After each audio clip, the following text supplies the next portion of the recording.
Hello అందరికీ ఇదేం దీపం అనుకుంటున్నారా? ధనత్రయోదశి రోజు దక్షిణం దిక్కుకి ఇట్లా మనమైతే దీపం పెట్టుకోవాలన్నమాట. దీన్ని యమదీపము అంటారు, లేకపోతే లక్ష్మీదేవి కోసం కూడా దీపం పెట్టుకుంటారన్నమాట. ముందుగా అయితే ఇట్లా పసుపుతోని అలుక్కొని తర్వాత ముగ్గు వేసుకోవాలి. బియ్యం పిండితోని లేకపోతే ముగ్గుతోని మీ ఇష్టం అన్నమాట.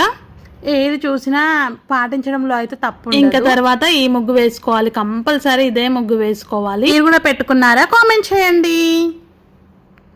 ఇట్లా చేస్తే చాలా మంచిదంట. సడన్గా వచ్చే ఆపదల నుంచి యముడు మనల్ని కాపాడుతాడు అని నేనైతే ఎక్కడో విన్నాను, అందుకోసమే చేస్తున్నాను అన్నమాట.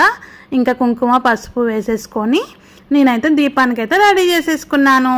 2 దీపాలు తీసుకోవాలి, ఒక దాంట్లో దొడ్డుప్పు వేసేసుకోవాలి, ఇంకో దీపంలోనైతే ఇట్లా 3 ఒత్తులు పెట్టుకోవాలి, 4 సైడ్లు బొట్టు పెట్టుకోవాలి కంపల్సరీ.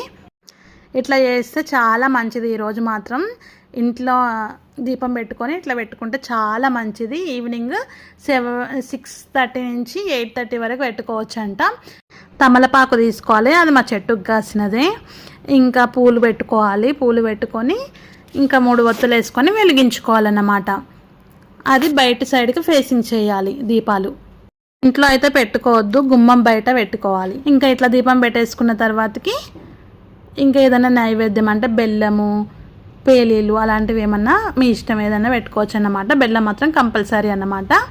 ఇంకా పెట్టేసుకోవాలి, చాలా మంచిది యమధర్మరాజుకి. అట్లనే కొంతమంది అలా చెప్తారు, కొంతమంది ఏమో లక్ష్మీదేవికి అని చెప్తుంటారు. ఇంకా ఏదైనా ఓకే, ఇట్లా పెట్టుకుంటే మాత్రం మనకి మంచిది కదా, అందుకని నేను కూడా పెట్టేసుకున్నాను అన్నమాట. ఇంకా తర్వాత తులసమ్మకి ఈవినింగ్ టైంలో పెడితే చాలా మంచిది. ఇంకా దీపావళి తర్వాత రోజు పెట్టండి, చాలా మంచిది అన్నమాట. ఇదైతే నేను మా ఇంటి దగ్గర ఒక షాప్లో తీసుకుని, ఎంత బాగుందో కదా.